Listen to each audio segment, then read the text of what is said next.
मुअज़्ज़ज़ असातिज़ा इज़ान, सामाईन किराम और अजीज दोस्तों, ज़माना जो रसूलुल्लाह सल्लल्लाहु अलैहि वसल्लम के ज़माने से दूर होता गया, रुश्द व हिदायत, सलाह और तक़वा, इल्लाहियत और खुदा परस्ती में तनज़्ज़ुली और कमी होती गई और दुनिया का तमाम साहिब ईमान बंदों से खारिज होती गई। फितना फसाद बढ़ता गया, आवाज़ परस्ती, दुनिया की मोहब्बत और आखिरत से बेरग़बती का अमल काम होता गया।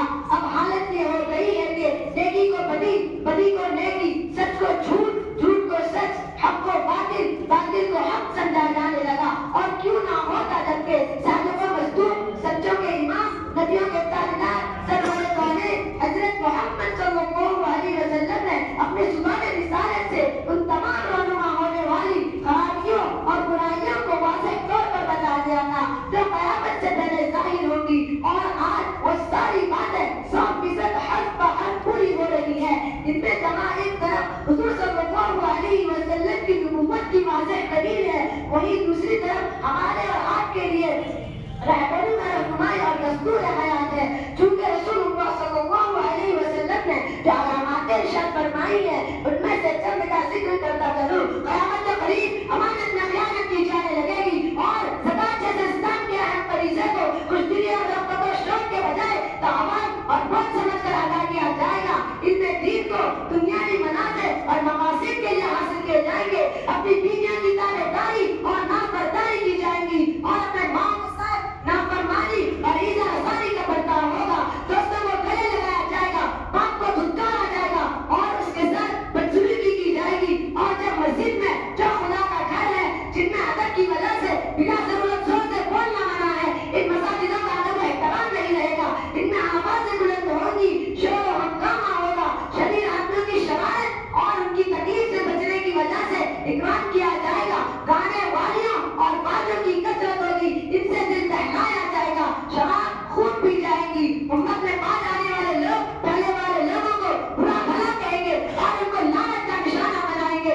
ईमान वालों को ईमानी उखुवत और इस्लामी ताल्लुक के बजाय सिर्फ जान पहचान वालों को सलाम किया जाएगा, इल्म उठा लिया जाएगा, जहालत आम हो जाएगी, बदकारी फैलेगी। मोहतरम हज़रात, जिस वक्त ज़ुबान रिसालत सल्लल्लाहु अलैहि वसल्लम से ये इरशादात वारिद हो रहे थे, उस वक्त इनका तसव्वुर भी नहीं किया जा सकता था। लेकिन अल्लाह ताला ने हुज़ूर सल्लल्लाहु अलैहि वसल्लम को इन तमाम अहवाल से आगाह और बाखबर कर दिया था कि एक वक्त ऐसा इनकलाब आएगा। सहाबा रज़ियल्लाहु अन्हुम ने अपने कानों से सुना और आज हम अपनी आंखों से इन बातों की सदाकत का मुशाहिदा कर रहे हैं कि ये सारी बुराइयां आज हमारे मुआशरे में चल रही है।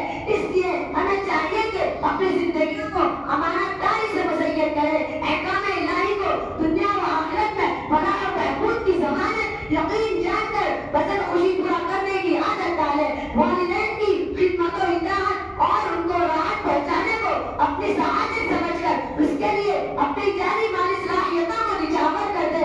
गाने बजाने और नामहरम औरतों की आवाज़ सुनने से अपने आप को बचाए, सलाम को और मोहब्बतों को आम करे, निगाहों की हिफाजत, इफ़्फ़त व इस्मत से अपनी जिंदगियों को पाकीज़ा बनाए। मोहतरम हज़रात, अगर ऐसा ना होगा और हमारी जिंदगियां शरीयत से इसी तरह हटी हुई होगी, तो उस वक्त अज़ाब इलाही और कहने खुदावंदी का इंतजार करो, जो कभी सुर्ख आंधी की शक्ल में आएगा, कभी सख्त से सख्त ज़ल्ज़ला की शक्ल में आएगा, कभी उसकी वजह से आत्मा को जमीन के अंदर फंसा दिया जाएगा, कभी उनकी सूरतों को बस कर दिया जाएगा। उसी पर बस नहीं बल्कि आफतें और मुसीबतें, मुश्किलात और परेशानियां इस कसरत से आएंगी, जिस तरह हाथ या दाना टूट जाने की वजह से उसके दाने लगातार गिरते हैं। लिहाजा जरूरत इस बात की है कि हम तौबा करें और अल्लाह ताला की तरफ रुजू हो, ताकि हमारी दुनिया और आखिरत की मुसीबतों और आफतों से हमारी हिफाजत हो। अब आखिर में दुआ